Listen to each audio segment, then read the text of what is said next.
নমস্কার, সুপ্রভাত। কেমন আছো সবাই? সবাইকে সুবর্ণা ভিডিওতে আরও একটি নতুন পর্বে অনেক অনেক স্বাগত। শসা তোলা হয়ে গেছে সকাল সকাল।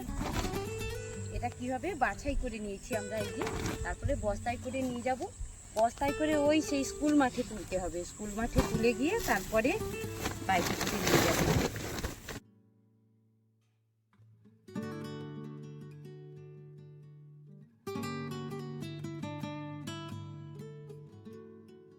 চা নিয়ে চলে এসেছি, চা খাওয়া হবে। এই শসাটা পৌঁছে দেওয়ার পরে আমাদের চা খাওয়ার পরে, তারপরে আমরা সবাই চা খাবো।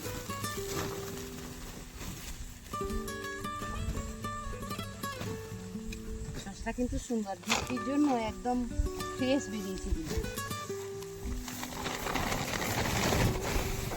এত সকাল সকাল তো, তাই আজকে কিন্তু এখন মাঠে গরু আসেনি। সবাই খালি প্রত্যেকের ঘরে শুধু শসা তোলায় ব্যস্ত। যে যার জায়গাতে শুধু শসা তুলেই যাচ্ছে সবাই। আর মাঠে চলে এসছে অনেকে, শসা নিতে চলে এসছে তো মাঠে। অনেকের ঘরে আবার কেউ নিয়ে চলে গেছে। আর কি বলতো, বৃষ্টি হচ্ছে, একদম তুলোর মতো বৃষ্টি পড়ছে। আপনি যদি বৃষ্টিটা একদম তাহলে আর রক্ষা নেই আমাদের।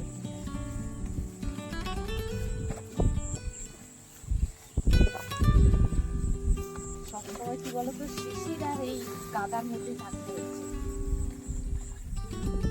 আজকে একটু দেরি করে এলাম, কারণ কি বলতো, আমার পাটা না একদম গেছে। বলেছিলাম না ওই দিন শসা তুলতে তুলতে যে আমার পাটা যাবে একদম, সত্যি সত্যিই গেছে। এই জন্য একটুখানি আমি দেরি করে এসেছি। এটা জোড়া, তাই একটা জোড়া শসা কিন্তু। হ্যাঁ, হ্যাঁ,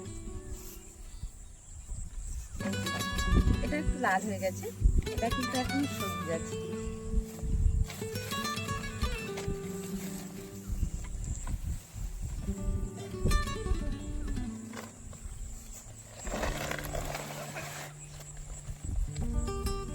বস্তা বানাবো। বন্ধুরা, মাঠ থেকে ওইখানে শসা মাগলাম, শসা মেপে চা খেয়ে আবার একটুখানি শসা তুলেছি। তারপরে চলে এসেছিলাম উচ্ছা খেতে। উচ্ছা তুললাম, উচ্ছে তুলে আর এই যে পটল তুলেছি। তারপরে বাড়ি এসে কিন্তু পাতা খেয়েছি। পাতা খেয়ে তাহলে একটু বকুনিকে সাহায্য করতে হবে। রোদ বেরিয়েছে ভীষণ, আর শরীরটাও আমার খুব একটা ভালো নেই। কেন বলো তো, জ্বর থেকে উঠলাম, জ্বর থেকে উঠার পরে ঠান্ডা লাগলো, একটু সর্দি হলো। আমার সেই প্রত্যেকদিন শসা তুলতে তুলতে আমার পা কিন্তু একদম খেয়ে গেছে, পা ফুলে গেছে। এই জন্য বলছি এখন বাড়িতে থাকি। আর সবাই বমনিও বললো তোমাকে মাঠে যেতে হবে না, পা খেয়ে গেছে। তারপরে এই যে সাহায্য করার জন্য এসছি। এসে আজকে রান্না হবে, কাঁকরোলের ভাজা হবে। সেই যে কাঁচকলায় বস্তা বেঁধে রেখেছিলাম, কাঁচকলার অবস্থা এই হয়েছে, মানে পাকা পাকা, বেশি পেকে গেছে আর কি, একটু এখনো পাকেনি কিন্তু। না, উপরটা কালো আছে কিন্তু ভিতরে কিন্তু পাকেনি এখন।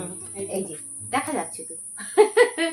হ্যাঁ, শুক্তো হবে। তবে শুক্তো রান্না করার জন্য কিন্তু এইরকম কাঁচকলাই চাই, তবে কিন্তু শুক্তোটা ভালো হয়। আর এই যে উচ্ছে একদম টাটকা, কি বলতো, ক্ষেত থেকে তুলে আনা।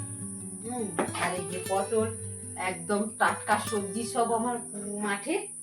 আর বাড়ি বাজার থেকে কি কি এনেছি বলতো আজকে বৌমনি? আমাদের তো অনেক সবজি হয়। হ্যাঁ, কাঁচা লঙ্কা, হ্যাঁ, বেগুন, কাঁকরোল আর কচু এনেছি, কচু কুঁদরি। আর বন্ধুরা দেখো, এই যে এতগুলো গন্ধরাজ লেবু, মাত্র 20 টাকায় দিয়েছে এতগুলো গন্ধরাজ লেবু। আর গন্ধরাজ লেবু খেতে তো সবাই ভীষণ ভালোবাসে, বিশেষ করে আমার ময়ূর সোনার তো বলতে নেই। ভাতের সঙ্গে গন্ধরাজ লেবু চাই চাই। তাই এখন একটু আনাজ কাটতে বসে গেছি। বৌদিকে একটু আনাজটা কেটে দিই, তুমি রান্না করবে। ততক্ষণে আজকে আবার আমিষ নিরামিষ দুই পদেই রান্না হবে। কাজ করছে না, ওদের তো আবার একটু কি বলতো, একটু মাছ চাই। তাই জন্য মাছ আলাদা হবে, আর এগুলো যা বানাবো এগুলো সব নিরামিষে রান্না হবে। নিরামিষটা কেন হয়? আজকে তো সোমবার, আমার বৌমনি সোমবার করে, শিবের বার, এই জন্য নিরামিষ রান্না হয়। একদম মানে কি বলবো, এত শুদ্ধ ভাবে বার করে সে কথা বলা যাবে না। আমি যদি কোথাও হাতিয়ে দিই, দিদি ভাই তুমি এটাতে হাতিয়ে দিল, এখান থেকে এখানে গেল, নিরামিষ হাঁড়ি করাতে একদম রান্না করে খাও। এই জন্য একদিকে নিরামিষ হবে, একদিকে আমিষ হবে। সবাই কিন্তু মাঠ থেকে এসে স্নান করতে চলে গেছে, ওইদিকে আসন করে নিয়েছি। আর কি বলতো বন্ধুরা, এই যে দেখো এত বড় একটা শশা নিয়েছি, এই শশাটা কিন্তু আমরা বাজারে বিক্রি করতে পারি। তো আজকে বললাম স্যালাড বানাবো, দেখি এত বড় শশাটা কেটে পেকে গেছে না ভালো আছে। আর একটু কম হয়ে যাবে না বৌনি? 700-800 মতো হবে এটা। এত বড় হয়েছে, একটু একটু সবুজ আছে, এদিকটা লাল হয়ে গেছে। তবে একটা শশা কাটলেই কিন্তু মানে সবার স্যালাড হয়ে যাবে।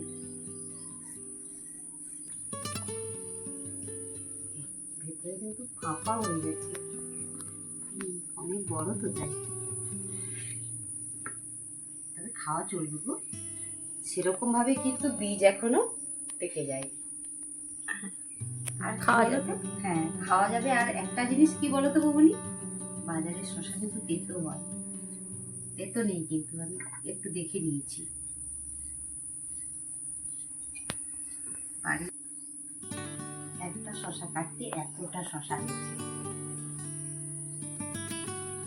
আর বাজার থেকে কিনে আনা এবারে গন্ধরাজ লেবু কাটবো। আমাদের কাছে অনেক গন্ধরাজ লেবু হয়েছিল, কিন্তু এখনো ছোট, তাই একটু বাজার থেকে নিয়ে এসেছি। বাবা কি রস, একদম টস টস করে পড়ে যাচ্ছে। দেখো লেবুটার মধ্যে একটা বীজ নেই।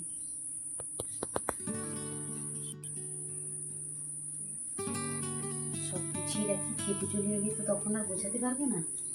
এলে শুধু খেতেটা দিয়ে দেবো। এই যে বাড়ি মল্লিকা আম কেটে নিচ্ছি সবার জন্য। প্রচুর আম হয়েছে এবছর, তবে খাবো এখন। আষাঢ় মাস মধ্যে পুরো খাওয়া হবে তোমাদের আম। কেন মানে কত সুন্দর আর খুব মিষ্টি, খুব মিষ্টি, কিন্তু কাঁচাতে ভীষণ টক, মানে সে বলা যাবে না, এত টক। যে আম কিন্তু কাঁচাতে যতখানি টক, পাকাতে কিন্তু ততখানি মিষ্টি হয়।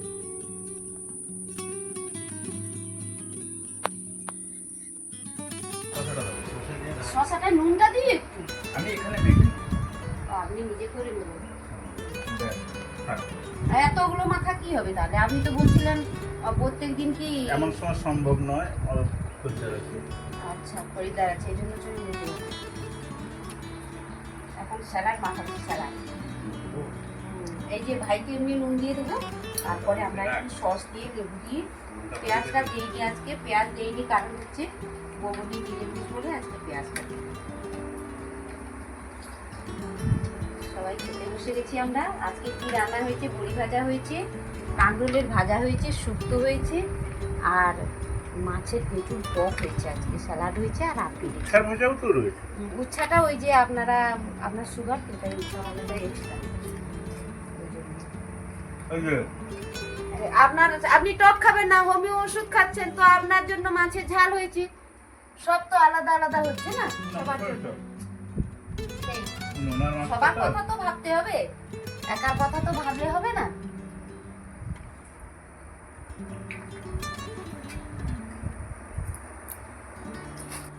টকটা প্রচুর মুড়িয়ে লাগছে।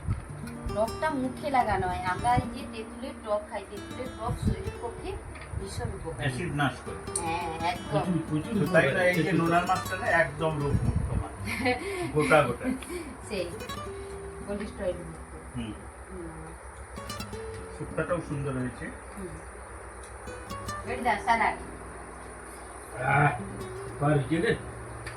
সেই। আর গেড়িদা একটু টক খেতে ভালোবাসে। শুধু গেড়িদা না, আমরা যে মাঠে কাজ করি, আমাদের মাঠে কাজ করতে গেলে একটু টকের প্রয়োজন হয়, একটু টক খেতে। আর একটু দেবো নেবে ভাই? গেড়িদা আর একটু স্যালাড নেবে? আর নেবে? এক থালা করে খেয়ে নাও, ভাত কম খেয়ে সবজি খাও। বাড়ির এত সবজি, সেই সবজি খেলে শরীরটা ভালো থাকবে একদম। সবাই এতক্ষণ সঙ্গে থাকার জন্য সবাইকে অনেক অনেক ধন্যবাদ, অনেক ভালোবাসা। পৃথিবীর যে যে প্রান্তেই থাকো সবাই ভালো থেকো, সুস্থ থেকো, নিজেদের খেয়াল রেখো। ঈশ্বর সবার মঙ্গল করুন। দেখা হবে পরে।